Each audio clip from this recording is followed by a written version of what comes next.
God had really been working on my heart of how I was spending my resources, primarily my time. The announcement of the trip came up, and it was kind of one of those, no matter what excuse I came up with, vacation time or the cost of the trip or leaving my wife and kids behind, it was kind of one of those that God was saying, you need to go on this trip, and whatever excuse you have isn't good enough.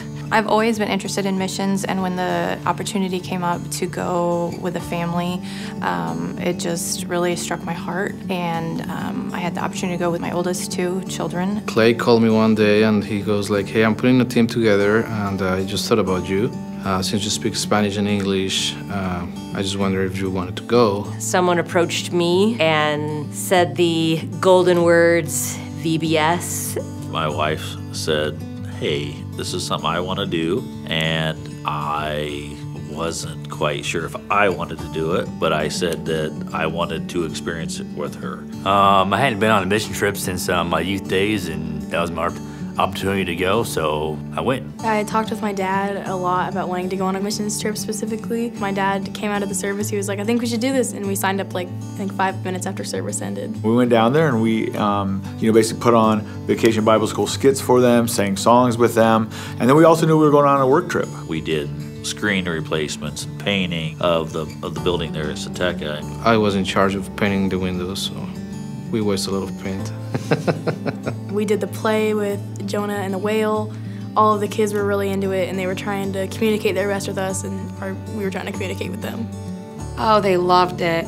They all loved it at every location we went to. You just saw the kids just started coming down the hills and joining us, and just the smiles on their faces. They were coming from just these little huts, and they still had joy in their hearts. Even though we couldn't really communicate with them that well, they still just had a great time, and it was just good to see them laughing and playing. Every time we ate a meal in Sateca, we would sit, consciously we would sit with other groups of just students. So breakfast, lunch, or dinner, we were meeting other students and talking to them. Their English was limited, my Spanish was very limited. And these kids are early 20s and they're speaking 3-4 languages, and I know 1. And I felt very humbled, and they were so knowledgeable, and it was fun to interact with all of them. So it was a great opportunity, just talking about what God's doing in their lives and why He has them there and what they hope to do after they graduate.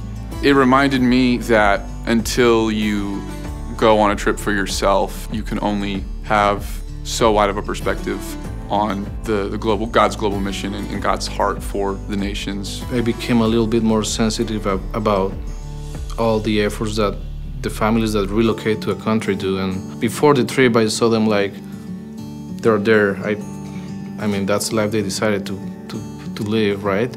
After the trip, I'm like, how can we help them? It's helped me understand a little more of what they're going through and how much they're giving up to spread the gospel.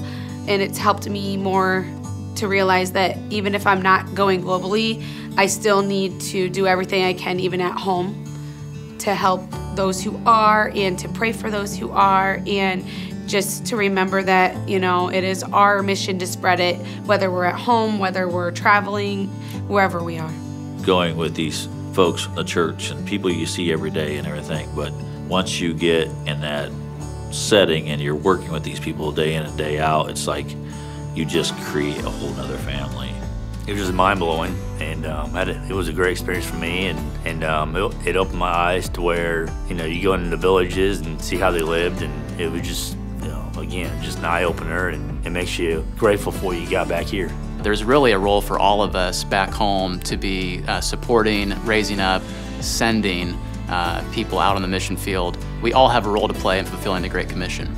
Whether you want to go to mission field or not, I think it's good to have that perspective of them being out in the field. It's definitely something to experience. There's no better way to understand God's global heart than to actually go, because you learn so much through the process, and you learn just what God's doing around the world and not just in your little bubble where you live. I was reminded that until you go on a trip for yourself and experience global missions firsthand, you can only have so much perspective on the nations, on God's heart for the nations. Nobody that was on that Guatemala trip would say that they regret going. Your eyes open to what God's doing globally, and it widens your scope for what you're able to do locally, and it widens your scope for what you appreciate that others are doing globally. There are a lot of reasons you will come up with to not go, and there will be efforts you'll have to put forward to change your schedule around, possibly arrange for childcare, take time off work, of course. But I would just say whatever you can do, if you haven't been on a short-term mission trip, do it, and you will not regret it.